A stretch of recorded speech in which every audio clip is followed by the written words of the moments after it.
Now, moving away from the Super Eagles, let's go to the Super Falcons. Now, let's talk about the CAF, the Alcon. I mean, it takes some time for we to get is WAFCON now, Women's African Cup of Nations. That's what CAF always put out, Women's African Cup of Nations. But I mean, we still call it Alcon. But let's talk about the draws now. The new format. There was a lot of talk about this new format. For me, I think it robs the tournament of quality representation. Now, normally Nigeria, Ghana, Cameroon were supposed to be seeded, but this time around the format was done by regions. We saw Nigeria face Ghana for the qualifying series, and we overcame Ghana, and we faced Ivory Coast for the final qualifying round as well. We got past Ivory Coast before we made it to the tournament. Now, what this means is that one of these superpowers, talking about women's football in Africa, won't be making it to the AFCON and as well the Women's World Cup. Yeah. Because it is the AFCON you get to qualify for the World Cup. Now, Ghana has been knocked out. We won't see Ghana at the WAFCON, and as well we won't see Ghana at the World Cup. So this new format, what do you make of it? Is it another goof from CAF, or is it something you want them to sustain, or just go back to the format that it was before? Well, change is the only thing they say that is constant in the world, and sometimes when you do that change, you want to see if it works or it fails. I think it has fallen flat by the look of how they've gone with it. It has fallen flat. It has not produced the expected result that you would say, okay, this is going to be better for us. We want, especially with the Women African Cup of Nations being the gateway to qualify for the World Cup. Yeah. If the World Cup had a separate qualification, I wouldn't bother. But based on the fact that this World Cup, this African Women Championship is the same qualifier for the World Cup coming up in July, I'm looking at it that you have your best teams in Africa not already qualifying because you pair them together. That on its own is a problem, and then you're going to give a weaker representation to yourself. Even if Ghana was not going, let them come to the African Women Championship and then perform, also sharpen the other teams that are going to qualify. But now they are not even in the competition at all. You're going to have these other teams who, by the luck of the draw, top their group, and then they are in the tournament. And then Nigerian goes there and whip them silly 5 goals like tennis scoreline and win it. And then we go to the World Cup again. We're not strong enough because we might not have the time to prepare properly. But I think on the side of the Falcons, you give a little bit of credit to the NFF.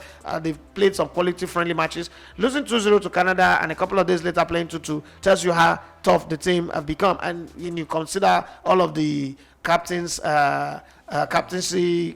crisis that was in the team, for them to still put together and be able to do the things that they're doing, I think it's fantastic. And the coach is gradually, changing the team, reintegrating some new players, giving us some people, but at the same time not throwing away it's not a case of out with the old, in with the new, but gradually making that change without causing any fuss, not bringing any attention to himself. All of the crises in the team have been diverted towards the NFF as their NFF problem, but not their problem. I think at the end of the day, we can only focus on our team. Did CAF get it right with the draw? I don't think the new format, I like it. But like I've always said, we would have our say, they would have their way. Yeah.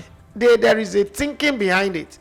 Does it meet their KPIs? Does it really fulfill their goal and their aims and objective? If it does, I can only complain here. It's an expanded tournament, actually. Yeah. 3 groups now, Group A, B, C, and you've seen first timers in this.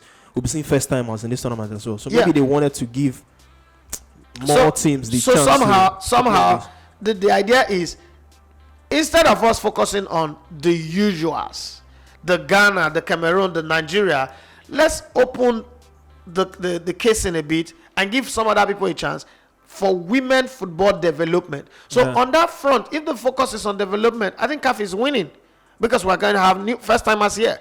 But there are no guarantees also that the so-called superpowers that will represent Africa at the World Cup will go there and win it. We don't. So it is still the same old Brazil, USA, Canada, Norway that goes on to win it. So why not use this opportunity to create a developmental window for people to develop? On that front, I think CAF has gotten it right. If that's the agenda, or if that's the aim and objective of expanding it, bro, they're doing well. In Group A, we have Morocco, the host, Burkina Faso, Senegal, and Uganda. Group B, Cameroon, Zambia, Tunisia, Togo. And in Group C, where the Super Falcons are coming up against South Africa, Burundi, who are the first timers in this tournament, and as well Botswana. Quickly, what do you make of that group? Nigeria, South Africa. The first game is against South Africa, and that's the video group opener. Then Burundi, Botswana.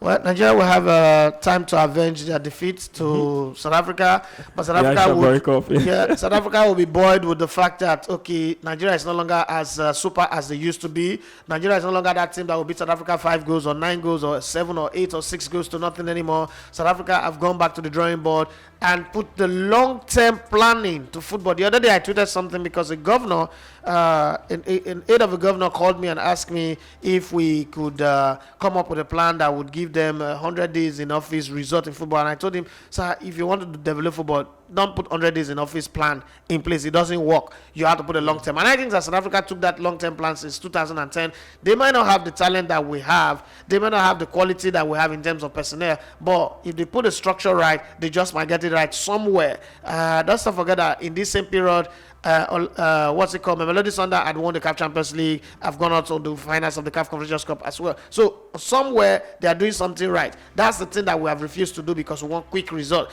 And in the name of quick result, we're failing. But with the women national team, let's be very honest. With the Falcons, Nigeria is so blessed with players that we will keep getting lucky.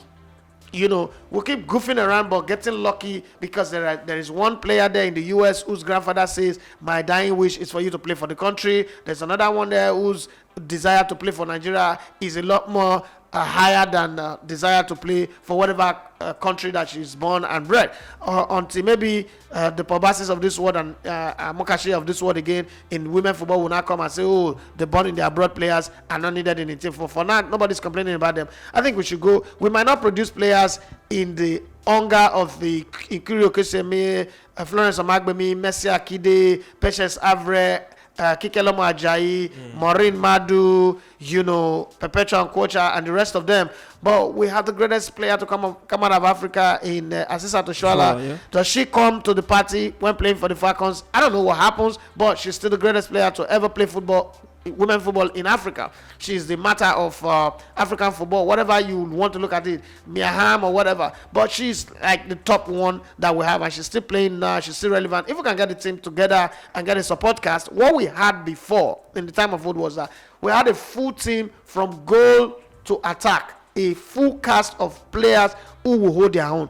Currently, what we have is few players carrying the rest of the team on their shoulders. If everybody comes to the party and play like their life depends on it, I just think that we will dominate Africa even with goals. These days we win, just struggle to win. We just might dominate again and then go to the world stage and go and make some mark. All right. Remember, the Super Falcons are the defending champions, and they will be looking forward to defend their title right there in Morocco as well. Morocco, you can't push them away. We saw them at the Aisha Barari Cup as well.